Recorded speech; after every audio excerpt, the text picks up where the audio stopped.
오늘 데살로니가 전서 강의 세 번째, 믿는 자들에게 본이 되는 사람이라고 하는 제목으로 말씀을 같이 나누겠습니다. 데살로니가 교회에 이 보내는 서신은 1년도 안 된 교회에 이제 3주 동안 복음을 전하고 와서 이제 디모데를 보내가지고 그 교회를 또 보살피었던 사도 바울이 이제 아테네에서 보낸 서신서가 데살로니가 전서고 후서입니다. 1년도 안 된 교회예요.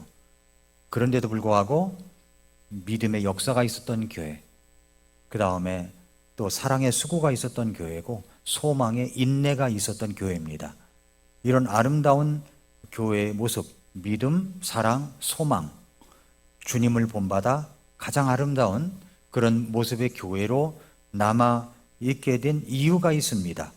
그 이유가 뭐냐? 오늘 말씀을 같이 나누겠는데, 첫째로는 하나님의 선택받은 자로서의 믿음의 확신을 가진 그런 본이 되기 때문에 그렇다는 겁니다. 하나님의 선택받은 자로서의 믿음의 확신을 가진 자의 본이 되는 사람. 1장 4절을 보세요. 사랑하는 형제들아, 하나님께서 너희를 선택하셨음을 우리가 아노라. 자, 여러분은 하나님께서 선택받으신 분이십니까? 내가 선택받았는지 안 받았는지 잘 모르겠다고 생각하시는 분도 있을지 몰라요. 예수 그리스도를 믿고 구원을 받았으면 우리는 선택받은 자입니다. 맞습니까? 우리는 선택받은 자예요. 그래서 사도 바울이 이야기하는 겁니다. 사랑하는 형제들아, 하나님께서 너희를 선택하셨음을 우리가 아노라. 자, 여기서 선택이라는 말이 나와요. 선택받았다. 우리는 선택받은 사람들입니다. 그런데 선택받았다라고 이야기를 하면은 꼭 이제 우리가 선입견으로 드는 것이 뭐냐면 칼빈의 예정론입니다. 칼빈의 예정론. 어떤 사람은 구원받기로 선택을 해놓고 어떤 사람은 구원받지 않을 사람으로 선택을 해냈다. 이것을 뭐라고 그러냐면은 이중 예정론이라고 그래요. 그러니까 칼빈이 종교 개혁을 일으킨 것은 훌륭한 것이지만은, 그러나 하나님의 말씀 속에서 선택 예정론에 있어서는 이중 예정론이라는 것은 전혀 맞지 않는다는 겁니다. 지금도 칼빈의 예정론, 튤립을 잘못됐다고 이야기하면 장로교회에서는 공격을 해야 됩니다. 제가 지금 사이즈가 작은 교회에, 우리 교회 이제 유튜브 구독자가 402명이 됐더라고요. 402명. 286명인가 썼을 때, 야, 이것을 정말 어떤 1000명까지는 올라가야 되지 않느냐, 이렇게 생각하고 기도하고 가끔가다 쇼츠도 올리고 막 이랬더니 이제 숫자가 늘어서 402명이 됐더라고요. 그렇다고 해서 설교를 듣는 사람들은 그렇게 많지가 않습니다. 그러나 제가 유명한 유튜버고 유명한 설교로서 구독자가 엄청났다. 그런데 제가 여기서 칼빈의 이중 예정론은 잘못된 것입니다 라고 이야기하면은요, 그 공격이 이루 말할 수 없을 정도로 심할 것이라고 생각이 들어요. 굉장할 겁니다. 지금도 그런 분이 계세요. 올바른 말씀을 전하고 올바로 전하는데 이단이니 뭐니 하면서 공격을 해야 되는데요, 정말 대단합니다. 그러니까 이 담력이 보통 있어야 되지 않는다 생각이 드는 거예요. 누가 그분을 공격할 때 옆에서 도와주는 것 같지도 않아요.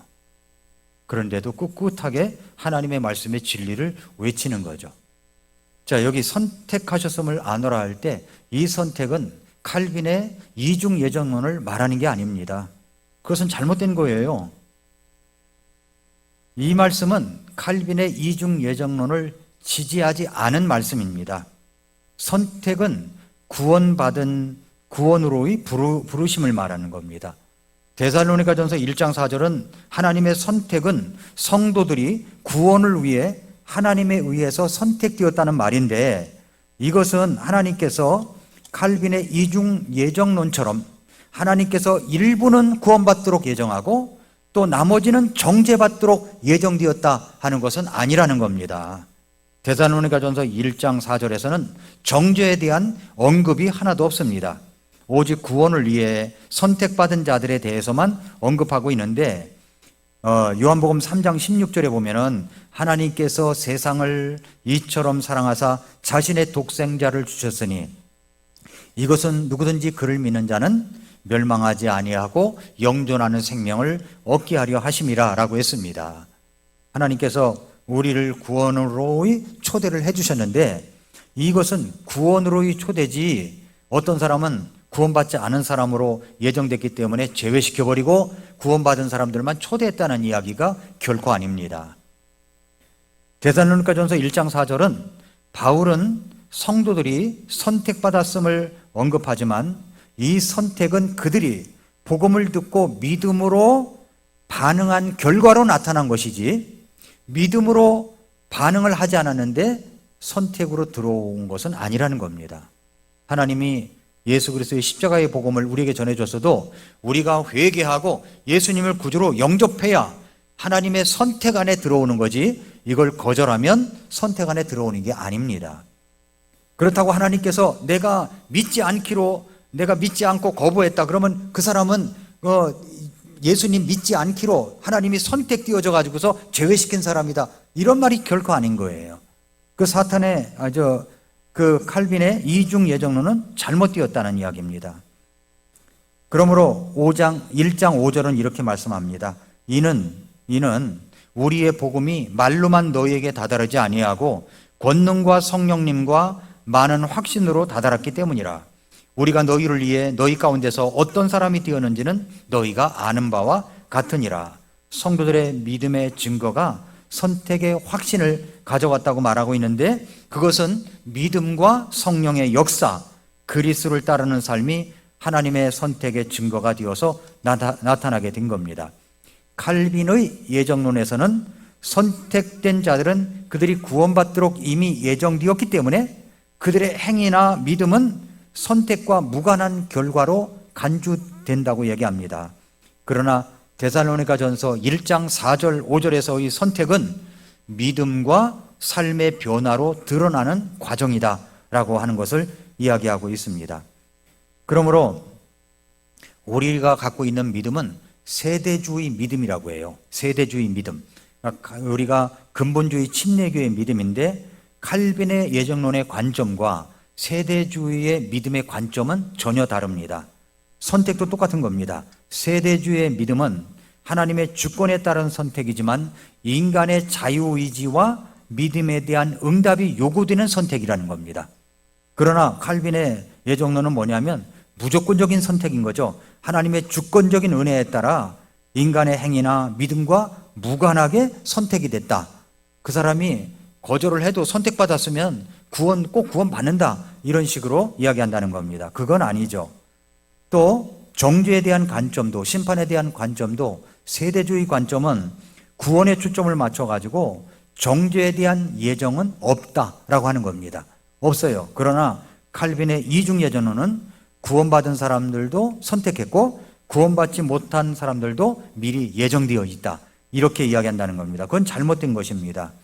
또 인간의 역할도 마찬가지예요. 세대주의 관점은 인간의 자유의지와 믿음이 중요한 겁니다. 자유의지와 믿음이 중요해요.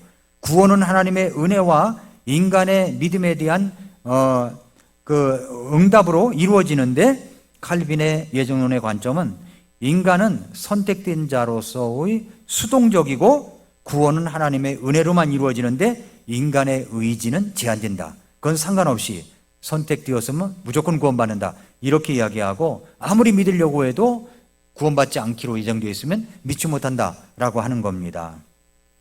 그리고 우리의 믿음은 뭐냐면 이스라엘은 이스라엘이고 교회는 교회라고 믿습니다.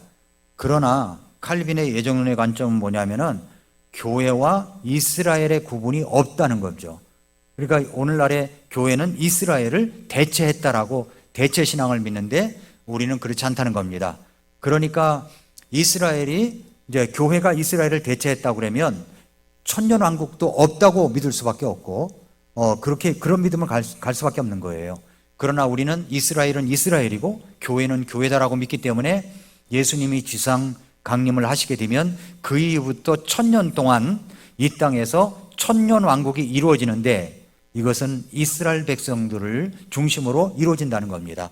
이스라엘 백성들이 1000년 동안 왕국을 이루면서 그리스도가 이제 모든 것을 통치하시면서 우리가 왕노릇을 하는데, 이제 이스라엘 백성들이 1000년 동안 왕국을 이룬다고 하는 사실을 구약에서부터 계속 말씀하고 있기 때문에 그것이 1000년 동안 이루어진다는 겁니다. 우리는 그것을 문자 그대로 믿어요. 그러나 이제 교회가 이스라엘을 대체했다, 이런 믿음을 갖게 되면은 그런 믿음을 가질 수가 없습니다. 그런 주장을 못 해요. 그래서 일반 기성교회를 보면은 말세론에 대한 설교, 요한계시록에 대한 설교가 약할 수밖에 없습니다. 그걸 잘 못해요. 그러나 우리 근본주의 침례교회는 이제 말세 예수님이 공중에 강림하시고 이 땅에 7년 대환란이 있고 예수님이 지상 강림하시게 되면은 천년왕국이 있다는 것을 확실히 믿기 때문에 말세론에 대해서도 아주 확실하게 강조할 수가 있는 겁니다. 데살로니가 전서 1장 5절을 다시 보시면 1장 5절을 보세요. 이는 우리의 복음이 말로만 너희에게 다다르지 아니하고 권능과 성령님과 많은 확신으로 다다랐기 때문이라. 우리가 너희를 위해 너희 가운데서 어떤 사람이 되었는지는 너희가 아는 바와 같으니라 라고 했습니다. 여기서 보면은 성령의 역사가 있다고 그랬죠. 복음이 말로만 너희에게 다다르지 아니하고 권능과 성령님과 많은 확신으로 다다랐다. 성령님의 역사가 있다는 겁니다. 복음 전파가 단순히 인간적 설득이 아니라 성령의 역사로 인한 초자연적인 힘을 통해서 복음의 역사가 이루어진다는 겁니다. 성령의 역할을 하나님의 주권적 계획 속에서 중요한 요소로 보고 성령이 사람들의 마음을 열어 그리고 그들이 믿음을 받아들이도록 하는 결정적인 역할을 한다고 해석할 수가 있는 겁니다. 그래서 능력의 복음을 말하는 거죠. 능력의 복음. 바울이 복음을 전할 때 하나님의 능력이 그 안에 있었고 그 능력이 듣는 자들에게 실질적인 변화와 그리고 구원을 가져왔다고 설명하고 있는 겁니다. 이 능력은 종말론적 관점에서도 중요한데 이 성령의 역사와 하나님의 능력은 궁극적으로 나중에 이제 교회와 교회의 사명을 이루고 종말 때에 모든 것이 하나님의 계획 안에서 성취될 것을 이야기하고 있는 겁니다. 그리고 확신과 복음의 증거, 성령님과 확신의 관계, 복음의 능력, 이것을 1장 5절에서 강조하고 있습니다. 그러므로 첫 번째는 뭐냐면 하나님의 선택받은 자로서의 믿음의 확신을 가진 자의 본이 되는 그런 모습이 데살로니가 교회에서 있었다는 겁니다. 하나님의 선택받은 자로서의 믿음, 그 확신을 가지고 있었다 하는 겁니다. 그 다음에 두 번째는 뭐냐면 고난 속에서도 말씀을 받아 따르는 자가 되었다는 겁니다. 고난 속에서도 말씀을 받아 따르는 자라. 그래서 본이 되는 사람이 됐다는 거죠. 데살로니가전서 1장 6절부터 9절을 보시면 또 너희는 성령님의 기쁨을 가지고 많은 고난 속에서 말씀을 받아 우리와 주를 따르는 자들이 되었으니 그러므로 너희는 마케도니아와 아가야에서 믿는 모든 자들에게 본이 되었느니라. 주의 말씀이 너희로부터 나와 마케도니아와 아가야에 울려 퍼졌을 뿐만 아니라 또한 하나님을 향한 너희의 믿음이 모든 곳에 널리 퍼졌으므로 우리는 아무것도 말할 필요가 없노라. 그들이 스스로 우리에 관해 보여주되 우리가 어떤 식으로 너희에게 들어가는지 또 너희가 어떻게 우상들을 버리고 하나님께 돌아와 살아계시고 참되신 하나님을 섬기며 라고 했습니다. 자, 6절 보세요. 또 너희는 성령님의 기쁨을 가지고 많은 고난 속에서 말씀을 받았다고 그랬죠. 데살로니가 성도들에게 기쁨을 가지고 그 성도들은 말씀을 받는 사람들이었다는 겁니다. 성령님의 기쁨을 가지고 말씀을 받았어요. 성령님의 기쁨을 가지고 말씀을 받았습니다. 그런데 환경이 어땠냐면은 고난 속에서라는 말이 있어요. 거기에 고난 속에서. 자, 여러분, 우리가 말씀을 받는데 우리가 환경이 좋을 때, 모든 것이 순조롭게 잘 될 때 말씀이 쏙쏙쏙 내게 들어오십니까? 이런 분은 진짜 훌륭한 분들이에요. 잘 될 때 말씀을 잘 받는 사람은 훌륭한 사람들입니다.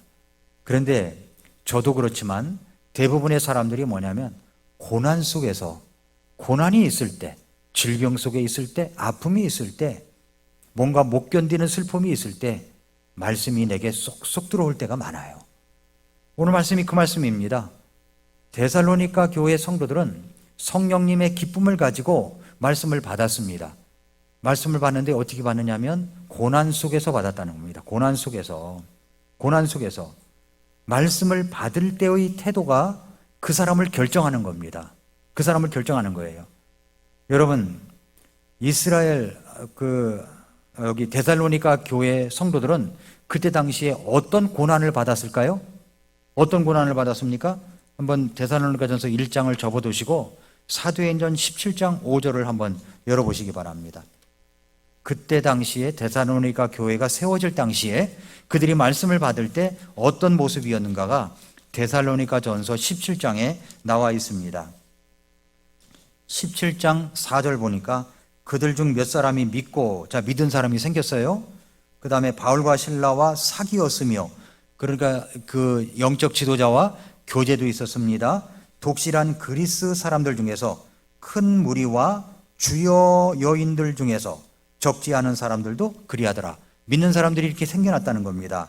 그러나 5절에 보세요. 그러나 믿지 아니하는 믿지 않은 유대인들은 시기심에 동요되어 어떤 천박한 불량배들을 데려다가 무리를 지어 온 도시를 소란하게 하고 야손의 집에서 복음을 전했던 것 같아요.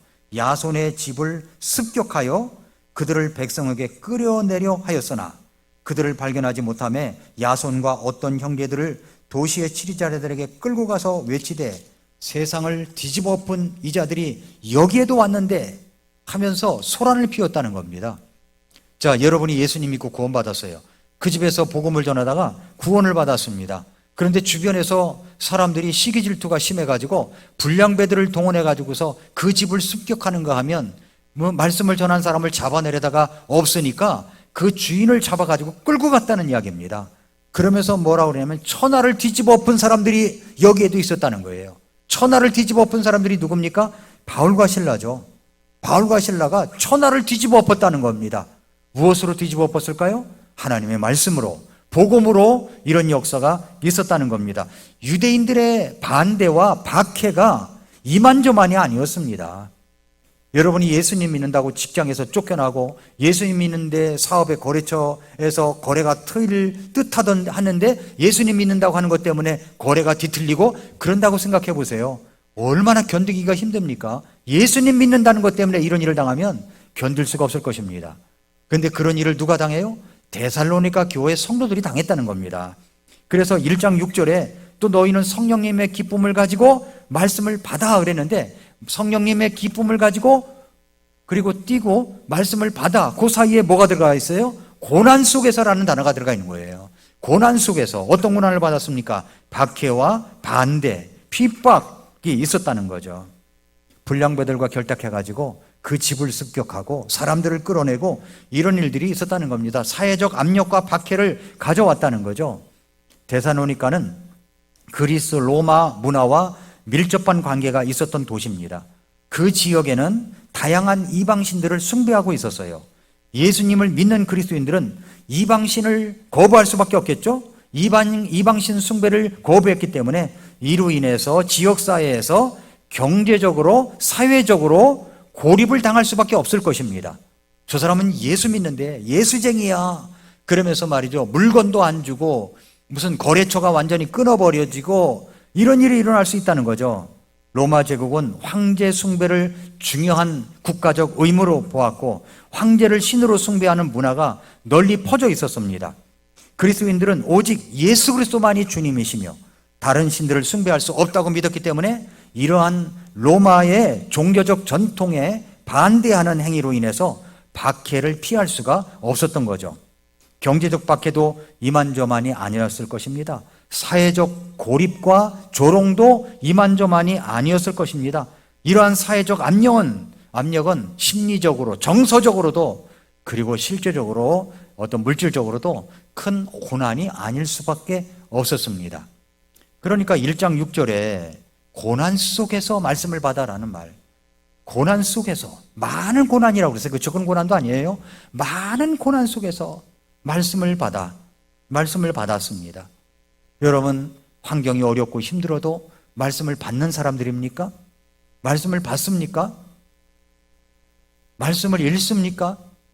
하나님 말씀을 가까이 하십니까? 데살로니가 교회 성도들이 겪었던 고난은 진짜 이루 말할 수가 없었어요. 그런데도 불구하고 성령님의 기쁨을 가지고 고난 속에서 말씀을 받았습니다. 말씀을 받았어요. 신앙에는요, 대가가 따르는 겁니다. 대가가 없는 신앙은 없는 거예요. 말씀을 받는 데는 대가가 따르는 겁니다. 데살로니가 성도들이 고난 속에서도 복음을 받아들였다는 사실은 진정한 신앙에는 대가가 따른다는 것을 우리들에게 보여주고 있는 겁니다. 그들은 복음을 받아들이기 위해서 환난과 박해를 견뎌야 했습니다. 그러나 그들은 그 대가를 기꺼이 치렀습니다. 그러므로 인해서 그들은 믿음의 행위가 나타나고, 그리고 사랑엔 수고가 나타나고, 소망에 인내가 있었던 교회라고 그렇게 그냥 먼저 말해놓고서 그 다음에 어떤 일이 있었는가를 사도 바울이 전교해 나가고 있는 것입니다. 고난은 신앙의 성장 과정에 꼭 있어야 될 요소입니다. 힘든 어려운 일을 겪을 때 여러분, 정말 우리는 기쁨 속에서 신앙이 잘 자라갈 수가 있습니다. 아무것도 없으면 신앙이 자라가잖아요. 저는 제 신앙이 정말 쑥쑥 컸던 때를 지금도 기억합니다. 무슨 모수 대나무가 하루에도 몇십 센씩 자라가고 그러는 것처럼 제 신앙이 그냥 쑥쑥 자라간 때가 언제였냐면은 제가 우리 아버지 밑에서 핍박받을 때, 그때 정말 제 믿음은 쑥쑥 커가는 것 같았어요. 쑥쑥 커가는 것 같아요. 저희 아버님이 핍박을 당할 때마다 저는 그냥 하나님께 매달리고 기도하고, 그냥 교회에 더 가까이 가고, 집에 못 들어오게 하면은 새벽에 담을 넘어가서 가방 챙겨가지고 학교를 가고 등교를 하고, 또 아버지하고 만나지 않으려고 막 이리저리 피해 다니고 그랬던 때, 그리고 엎드려 기도하고 우리 아버지 어머니 구원해 달라고 기도하고 또 기도했던 때, 얼마나 정말 그때가 제 신앙이 제일 많이 컸다라고 생각이 됩니다. 그리고 또 어떤 때냐면은 군대에 있을 때 지금도 잊혀지지 않아요. 아주 그 제주도에 살던 그 저의 고참, 휘둘러 패고 때리고 그렇게 했던 사람이 잊혀지지를 못해요. 그러면 새벽에 일어나가지고서 엎드려 기도하고, 하나님 앞에 엎드려 기도하고, 후레쉬를 가지고 말이죠, 이불 뒤집어 써가지고서 성경책 꺼내가지고 고참들이 불 켜지 마 그럴까봐 그래서 성경 보고 기도하고, 아침이면은, 주일날 아침이면은 또 모여가지고 같이 교회 가고 그랬던 때 그 신앙이 제일 컸던 것 같아요. 병장 때는 신앙이 큰 것 같지가 않아요. 일병, 이병, 일병 때 그때 많이 컸던 것이 아닌가 생각이 됩니다. 여러분, 우리 신앙도 마찬가지입니다. 여러분, 어렵고 힘듭니까? 물질적으로 어렵습니까? 질병으로 인해서 고통을 받고 있습니까? 여러 가지 어려워요. 신앙엔 대가가 흐르는 거예요. 그때 기쁨으로 말씀을 받을 때 우리의 신앙은 쑥쑥 커가는 겁니다. 미지근한 신앙은요, 위험한 겁니다. 너무 위험해요. 그래서 요한계시록 3장 16절에서 네가 차지도 아니하고 더없지도 아니하냐, 내 입에서 너를 토하여 내치리라고 그렇게 말씀하신 겁니다. 오늘날 많은 그리스도인들이 편안함을 추구합니다. 신앙생활에서 고난이나 희생을 피하려고 하는 경향들이 많습니다. 그러나 이러한 태도는 우리의 신앙의 본질을 놓치게 하는 것입니다. 우리 믿음이 피상적이고 형식적인 그런 모습이 될 위험이 많다는 거죠. 진정한 믿음은 헌신과 희생을 요구하는 겁니다.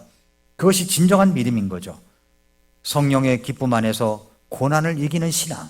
오늘 데살로니가 교회처럼 정말 뭐라고 그랬어요? 성령님의 기쁨을 가지고 많은 고난 속에서 말씀을 받았다라고 하는 겁니다.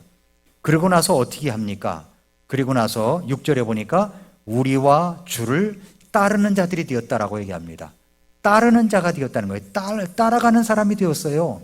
누구와 누구요? 우리와 주님을 따라가는 사람이 되었습니다. 우리와라고 할 때 누굽니까? 사도 바울과 그 동역자를 따르는 자가 된 겁니다. 실제적인 삶의 본보기, 바울과 그의 동역자들은 데살로니가 성도들에게 단순한 복음을 전하는 그런 전도자가 아니었습니다. 그들은 자신들의 삶으로 복음의 진리를 증명했습니다. 바울 일행은 그들이 살아가는 방식, 신앙을 실천하는 태도, 고난 속에서도 믿음을 지키는 모습을 보여준 거죠. 위험을 무릅쓰고 한 겁니다. 밤중에 도망가야 될 정도로 그랬다는 거죠. 그래서 신앙의 모범이 되었다는 겁니다. 그래서 데살로니가 교회 성도들은 사도 바울과 그 일행을 따르는 사람이 된 겁니다. 고난 속에서의 믿음을 따르는 자가 되었다는 겁니다. 그뿐만 아니라 주님을 따르는 자가 된 거예요. 예수님의 본을 따릅니다. 바울은 데살로니가 성도들이 바울 일행뿐만 아니라 주님, 예수님을 본받았다고 이야기하는 겁니다. 여기서 예수님을 본받았다는 것은 그분의 가르침을 따르는 것뿐만 아니라 예수님의 삶과 고난의 본을 따랐다는 의미입니다.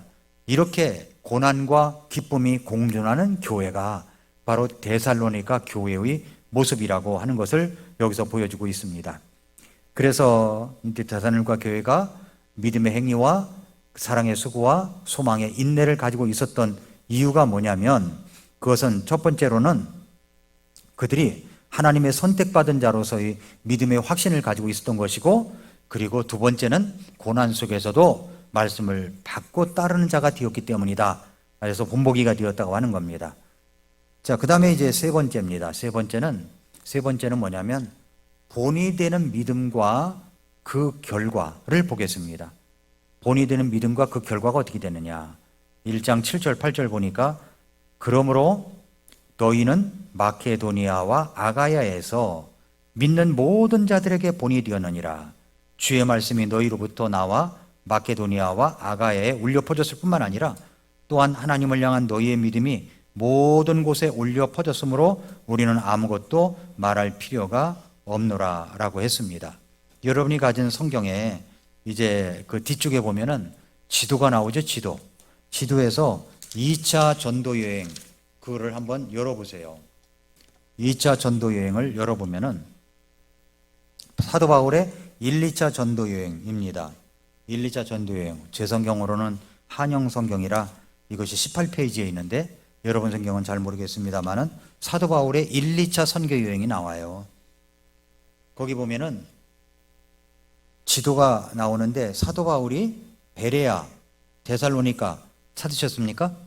베레아, 데살로니가, 베레아 지역이 나오죠. 왼쪽, 오른쪽 윗부분에 나옵니다.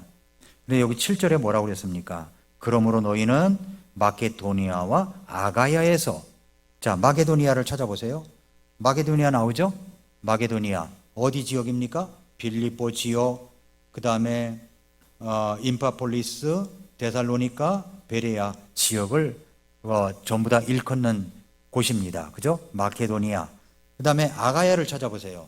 아가야는 어디입니까? 고린도, 아테네 아래 지역이죠. 지도를 보면은 이게 어디쯤인가를 알 수가 있습니다. 그런데 여기에 성경에 뭐라고 그랬습니까? 너희는 마케도니아와 아가야에서. 자, 지금 1년도 안 된 교회입니다. 1년도 안 된 교회에 믿음의 소문이 퍼지는데 마케도니아와 아가야에서 믿는 모든 자들에게 본이 되었다는 겁니다. 이 교회가 본이 되었대요. 본이 되는 교회입니다. 본이 되는 교회. 본이 되는 교회. 믿음의 행위와 그 다음에 사랑의 수고와 소망의 인내를 가지고 있었던 교회. 고난 속에서도 말씀을 받고 성령님의 기쁨으로 견뎌냈던 그 믿음의 본이 마케도니아, 아가야에 널리 퍼졌다는 겁니다. 네, 널리 퍼졌어요. 또한 하나님을 향한 너희의 믿음이 모든 곳에 널리 퍼졌으므로, 널리 퍼진 거죠. 우리는 아무것도 말할 필요가 없다라고 이야기를 합니다. 골로새서 1장 6절에는요 이런 말씀이 있어요. 이 믿음이 온 세상에 있는 것 같이 너희에게 이르렀으며 너희가 그것을 듣고 진리 안에서 하나님의 은혜를 안 그날부터 너희 안에서도 열매를 맺는 것 같이 열매를 맺는도다. 그러니까 데살로니가 교회는 열매를 주렁주렁 열리고 있었던 교회입니다.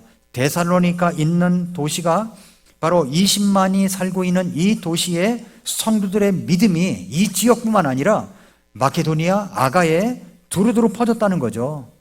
그러니까 얼마나 놀랍습니까? 그러므로 말미암아 데살로니가를 중심으로 볼 때 이 교회의 영향력은 북쪽의 마케도니아, 남쪽의 아가야 지방까지 미쳤다라고 하는 것을 볼 수가 있습니다. 조그만 교회, 이제 막 시작된 교회, 1년도 안 된 교회입니다. 그런데 믿음의 본이 너무 놀랍습니다. 이처럼 이 교회의 영향력은 놀랍게 퍼져갔다는 겁니다. 그러면 이제 마지막으로 데살로니가 교회의 성도들의 어떤 믿음이 다른 지역까지 널리 퍼졌단 말입니까? 어떤 믿음이었을까요? 그 과정이 어떤 것입니까? 그게 1장 9절부터 10절에 나오는 겁니다. 그들이 스스로 우리에 관해 보여주되 우리가 어떤 식으로 너희에게 들어갔는지, 또 너희가 어떻게 우상들을 버리고 하나님께 돌아와 살아계시고 참되신 하나님을 섬기며 그분께서 죽은 자들로부터 일으키신 그분의 아들께서 하늘로부터 오실 것을 기다리는지 보여주는데, 이분은 다가올 진노로부터 우리를 구출하신 바로 그 예수님이시니라. 이 말씀을 잘 보면 데살로니가 교회 성도들은 어떤 믿음이었는가, 이 과정이 소개되어 있습니다. 9절 말씀해 보니까 믿음의 수용과 변화의 과정을 이야기해요. 이 교회는 먼저 우상에서 돌이켜라고 이야기를 합니다. 우상에서, 너희가 어떻게 우상들을 버리고 그랬죠? 어떻게 우상들을 버렸는가가 나와요. 그러니까 데살로니가 성도들의 믿음은 우상 숭배로부터 결별로 시작된 겁니다. 예수님을 믿고 나면 우상 숭배하지 않습니다. 예수님만이 하나님이기 때문에 그렇습니다. 이 지역은 이방 문화와 우상 숭배가 그냥 일반적, 보통 있는 일이에요.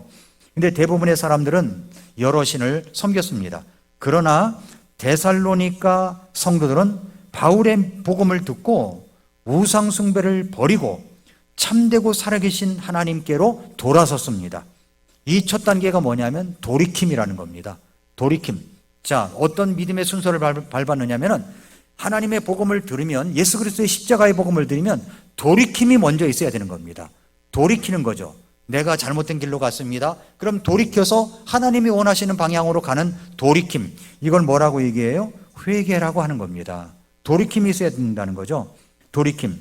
그 다음에는 참되고 살아계신 하나님을 섬겼다는 겁니다. 그들은 우상을 버리는 것에서 멈추지 않고 참되신 하나님을 섬기기 시작했습니다. 이건 단순한 종교적 변화가 아니에요. 그것은 삶의 목적이 변화되었음을 의미하는 겁니다. 여기 섬긴다라는 말은, 이 말은 단순히 종교적 의무를 행한다는 말이 아니에요. 이것은 헌신적으로 섬기는 것을 얘기하는 겁니다. 헌신적으로. 그들은 이제 자신들의 삶을 참되신 하나님을 섬기는데 바친 겁니다. 자, 제가 옛날에 어떤 분이 이제 절을 많이 나갔다고 합시다. 매일 그렇게 절을 나가고 섬기고 가서 빌고 그랬습니다. 그런데 참되신 하나님을 만났습니다. 그러면 그 다음날 주일날은 교회 가고 평일날은 절에 가고 그럴까요? 안 그렇잖아요. 돌이키잖아요. 돌이켜서 합니까? 돌이켜서 어떻게 합니까? 그런 열정과 열심을 우리 하나님께로 간다는 겁니다. 이것은 종교적 어떤 변화가 아니죠. 진짜 나를 구원하신 예수님의 생명 되심에 내 자신을 올인하는 겁니다. 이런 모습이 바로 변화된 모습이라는 거예요. 이런 모습들이 소문이 나 있는 겁니다. 저는 우리 교회에서 그런 분들을 알고 있어요. 제가 일일이 찾아가서 그런 걸 말씀드리진 않지만, 이렇게 보면은 그런 변화들 느낄 때 저는 담임 목사로서 참 기쁨이 있습니다. 너무 감사하고 그런 모습이 있어요. 뿐만 아니라 10절을 보니까 미래에 대한 소망과 신앙의 성숙을 이야기합니다. 자, 10절을 보니까 하늘로부터 우리를 구출하신 그 예수님을 기다린다고 이야기를 하고 있습니다. 그분께서 죽은 자들로부터 일으키신 그분의 아들께서 하늘로부터 오실 것을 기다리는지 보여주는데, 자, 하늘로부터 오실 예수님을 기다린다고 그랬죠? 그분이 누굽니까? 이분은 다가올 진노로부터 우리를 구출하신 바로 그 예수님이시니라. 예수님을 기다린다는 거죠. 자, 소망에 인내가 있었던 교회인 거예요. 이 교회는 짧은 그런 양력을 갖고 있었지만은 예수님이 다시 오신다는 것을 굳건히 믿었던 교회입니다. 2000년 전에 그렇게 믿었던 교회입니다. 미래에 대한 소망이 있었다는 거죠. 그러니까 장차 올 진노로부터, 그러니까 다가올 진노로부터. 여기 다가올 진노라는 말이 참 중요한 말이에요. 다가올 진노가 뭐냐? 이 다가올 진노는 7년 대환란이라고 보통 우리 세대주의 믿음을 갖고 있는 성경학자들은 그렇게 해석을 합니다. 다가올 진노는 7년 대환란입니다. 심판이에요. 그곳으로부터 우리를 구출하신 바로 그 예수님이라는 겁니다. 우리는 대환란에 들어가지 않아요. 우리는 지옥의 심판도 없습니다. 거기서부터 건져내셨다는 겁니다. 그래서 데살로니가 교회는 소망의 인내가 있었던 교회입니다. 예수님을 기다리는 거죠. 다시 오실 그 예수님을 기다리는 소망이 있었다는 말입니다. 자, 믿음이 들어가면 어떻게 믿음이 바뀌어집니까? 먼저 돌이킴, 첫 단계가 회개입니다. 회개. 하나님과 멀어져 있던 삶을 버리고 하나님께로 돌아가는 결단이 먼저 있고, 두 번째는 회개 후에 믿음의 두 번째 단계는 하나님을 섬기는 삶입니다. 섬기고 싶어요. 주방에 들어가서 설거지라도 하고 싶은 마음이 드는 겁니다. 뭔가 하고 싶은 마음이 있는 겁니다. 참되고 살아계신 하나님을 섬기기 시작한 거죠. 이는 신앙이 단지 이론적인 거나 감정적인 것이 아닙니다. 실제적인 삶의 변화를 동반했다는 것을 말하고 있는 겁니다. 하나님을 섬기기 위해 헌신적인 삶을 살게 됐다는 거죠. 그래서 이제 믿음이 점점 성숙해지면 그 신앙은 현재의 삶을 넘어서서 미래에 대한 소망을 갖게 되는 겁니다. 그 미래에 대한 소망이 뭐예요? 우리를 진노로부터 구출하신 그 예수 그리스도를 기다리는 소망을 갖게 되는 겁니다. 다시 오실 그 예수님. 믿음의 역사와 사랑의 수고와 소망의 인내가 있었던 교회. 그 교회가 데살로니가 교회입니다. 전 이 교회가 참 믿음의 본을 보여줬던 교회라고 믿습니다. 우리 교회도 마찬가지입니다. 우리 교회 여러분의 한 사람 한 사람의 신앙이 이렇게 딱 뭉쳤을 때 그것이 영향력 있게 드러나서 다른 사람에게 비춰지는 겁니다. 이게 소문이 나는 거예요. 우리는 가만히 있는데 그 교회 가보면 돌이킴이 확실하고 헌신, 하나님을 섬기는 게 정말 놀랍고, 그리고 다시 오실 그 예수님을 얼마나 기다리는지 몰라. 이런 변화들이 있다고 하는 거죠. 저는 우리 교회가 말세 지말에 아름다운 모습으로 그런 교회가 되기를 원합니다.